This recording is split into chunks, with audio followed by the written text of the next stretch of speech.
अगर आप एक कथावाचक को कथा करने के लिए आप बिहार प्रदेश में नहीं आने देते हैं तो आपके बाप का राज है क्या? धीरेन्द्र कृष्ण शास्त्री का विरोध नहीं है, ये पूरे सनातन का विरोध है, पूरे समाज का विरोध है। तेजस्वी एंड कंपनी सारे विरोध कर रहे हैं। विरोध करने के कारण क्या, उनके पिताजी ने भी लाल कृष्ण आडवाणी जी को रथ को रोका था और पुत्र भी वही राम, ये भी तो भगवान के प्रचार है, कथा प्रवचन है। जो पूरे भारत में उनका जो एक शौर्य चल रहा है और वो कथा के माध्यम से राष्ट्र की सेवा कर रहे, धर्म की सेवा कर रहे हैं। क्या हमें आर्टिकल 26 इस बात का अनुमति नहीं देता? क्या हम भारत के नागरिक नहीं हैं क्या? बिहार में रहने वाला कोई भी हिंदू नागरिक क्या वो कथा भागवत सुनने का अधिकारी नहीं है क्या? क्या हम अपने समाज के उत्थान के लिए बात नहीं कर सकते? इसके लिए बाध्य हैं क्या? हमको काला पानी भेज दिया जाएगा?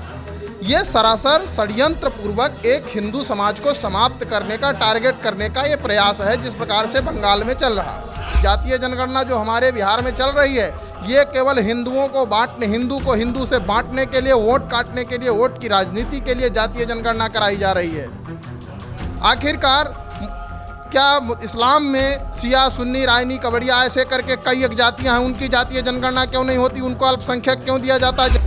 वो गरीब लड़कियों का विवाह करा तो गलत क्या कर रहे हैं, लेकिन इनको आरजेडी वाले ने, महागठबंधन वाले ने या हिंदू मुस्लिम पे लाकर छोड़ दिया। दूसरा इनके पास कोई कार्य नहीं है, सिर्फ इनको के पास एक मीडिया में बने रहने के लिए या बेतुके बयान दे रहे हैं। इसका कोई, मुझे लग रहा है इस पर ज़्यादा कुछ बोलकर कोई फायदा नहीं। बिहार की जो भूमि है वो संतों की भूमि रही है। अगर आप गूगल पे बिहार को सर्च कीजिएगा कि इसका मतलब क्या होता है तो वो मठ मंदिर ही आएगा। जहाँ साधु संतों का तपस्थली रहा है, जहाँ गौतम बुद्ध की तपस्थली रही है, उस ऐसे प्राचीन और ऐतिहासिक पुण्य क्षेत्र में आप किसी हिंदू संत को आने से रोक रहे हैं। इसे आप तुष्टीकरण की राजनीति कही जा सकती है इसको। कि धीरेन्द्र कृष्ण शास्त्री का पटना में आगमन हो रहा है। मेरे साथ योगी अखिलेश्वर जी महाराज हैं। सर, धीरेन्द्र कृष्ण शास्त्री का विरोध पटना में अभी से होने लगा है। कुछ लोग कह रहे हैं, कुछ तबके कह रहे हैं, कुछ राजनीतिक पार्टियां कह रही हैं धीरेन्द्र कृष्ण शास्त्री जो है जातिवाद करते हैं, हिंदू मुसलमान करते हैं। क्या कहना चाहिए? ऐसा कुछ नहीं है, जातिवाद का विषय नहीं है। कथावाचक और धर्म का प्रचार प्रसार करना हर एक धर्मगुरुओं का कार्य होता है और वही धीरेन्द्र कृष्ण शास्त्री कर रहे हैं। और पटना में आने का विरोध करने का कोई महत्व ही नहीं है। जैसे जगदानंद सिंह जी बोल रहे थे, तेजस्वी एंड कंपनी, सीधा सा मैं कहूँगा तेजस्वी एंड कंपनी सारे विरोध कर रहे हैं। विरोध करने के कारण क्या, उनके पिताजी ने भी लाल कृष्ण आडवाणी जी को रथ को रोका था और पुत्र भी वही राम, ये भी तो भगवान के प्रचार है, कथा प्रवचन है। जो पूरे भारत में उनका जो एक शौर्य चल रहा है और वो कथा के माध्यम से राष्ट्र की सेवा कर रहे, धर्म की सेवा कर रहे हैं। वो गरीब लड़कियों का विवाह करा तो गलत क्या कर रहे हैं, लेकिन इनको आरजेडी वाले ने, महागठबंधन वाले ने या हिंदू मुस्लिम पे लाकर छोड़ दिया। दूसरा इनके पास कोई कार्य नहीं है, सिर्फ इनको के पास एक मीडिया में बने रहने के लिए या बेतुके बयान दे रहे हैं। इसका कोई, मुझे लग रहा है इस पर ज़्यादा कुछ बोलकर कोई फायदा नहीं है। अखिलेश्वर जी महाराज कैसे स्वागत कर रहे हैं शास्त्री जी का?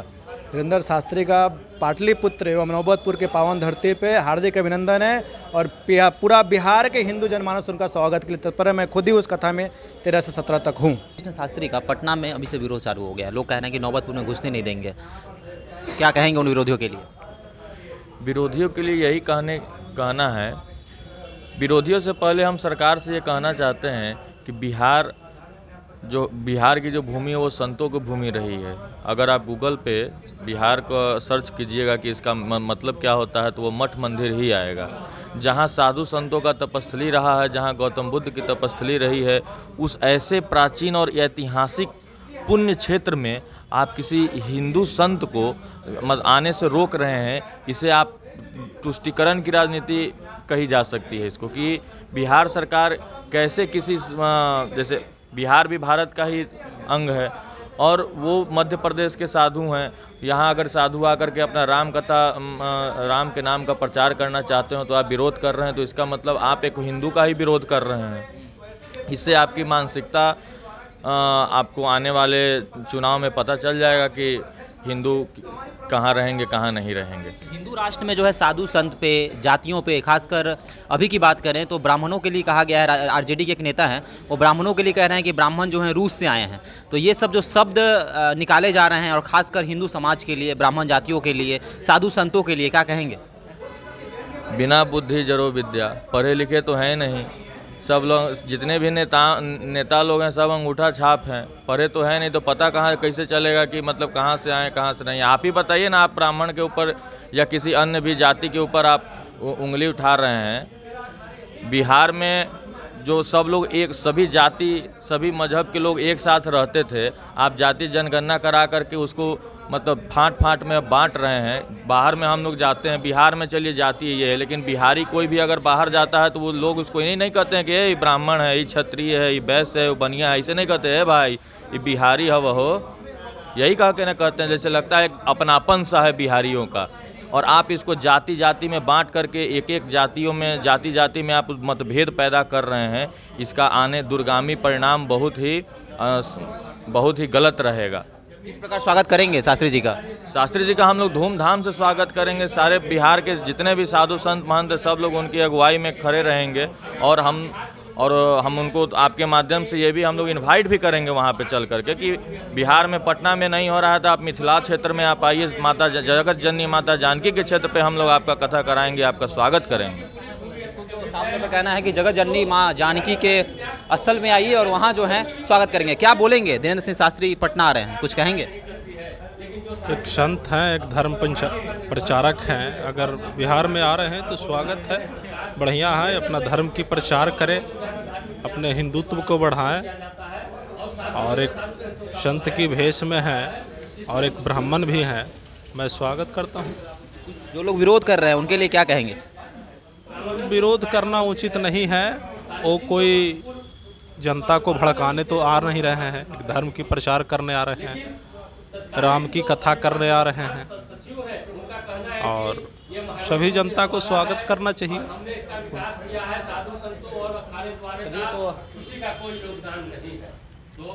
पटना आ रहे हैं और उनका विरोध अभी से शुरू हो चुका है, क्या कहेंगे उन लोगों के लिए जो विरोध कर रहे हैं? देखिए, जो कालनेमी है वो तो विरोध करेंगे ही।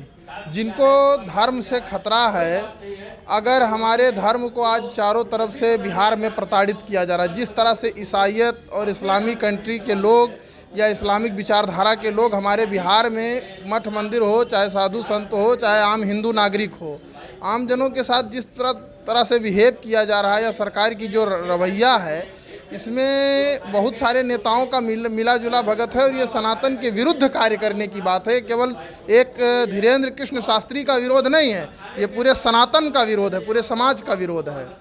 अगर आप एक कथावाचक को कथा करने के लिए आप बिहार प्रदेश में नहीं आने देते हैं तो आपके बाप का राज है क्या हमें आर्टिकल 26 इस बात का अनुमति नहीं देता? क्या हम भारत के नागरिक नहीं हैं? क्या बिहार में रहने वाला कोई भी हिंदू नागरिक क्या वो कथा भागवत सुनने का अधिकारी नहीं है? क्या हम अपने समाज के उत्थान के लिए बात नहीं कर सकते? इसके लिए बाध्य हैं? क्या हमको काला पानी भेज दिया जाएगा?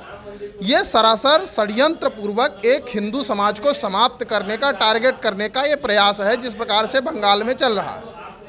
अभी आपने देखा होगा सासाराम में दंगे हुए, बिहार शरीफ में दंगा हुआ, पुलिस कह रही है, मीडिया दिखा रही है कि वहाँ बम का धमाका हुआ, वहाँ का स्थानीय जनता प्रताड़ित है, जिसको चोट लगा है वो करे, और पुलिस कह रही है। सरकार के दबाव में आकर के ऐसे ऐसे नेता हैं जो मठ मंदिर की संपत्ति हड़पना चाह रहे हैं, दंगा करवा करके वोट का अलग अलग बंटवारा करना चाहते हैं, जाति विभेद पैदा करना चाह रहे हैं। अभी जातीय जनगणना जो हमारे बिहार में चल रही है, ये केवल हिंदुओं को बांटने, हिंदू को हिंदू से बांटने के लिए, वोट काटने के लिए, वोट की राजनीति के लिए जातीय जनगणना कराई जा रही है।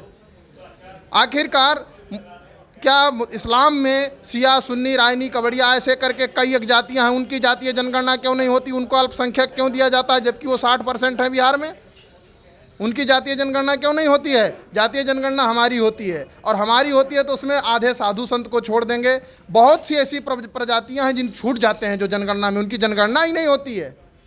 पिछड़ा वर्ग के कुछ लोगों को यह कह दिया जाता है, अभी जितने लोगों को ईसाईयत कबूल कराया जा रहा है, पानी झाड़ झाड़ के दिया जा रहा है, लोकल में जो ईसाई मिशनरियों के द्वारा धर्मांतरण का जो कार्य चल रहा है, उस कार्य पद्धति को देखते हुए क्या जो हिंदू ईसाई धर्म में उनको बौद्धिक रूप से, मानसिक रूप से प्रताड़ित करके उनको ईसाई धर्म कबूल कराए गए, उनकी जनजाति क्या होगी? क्या वो हिंदू होंगे या फिर ईसाई होंगे?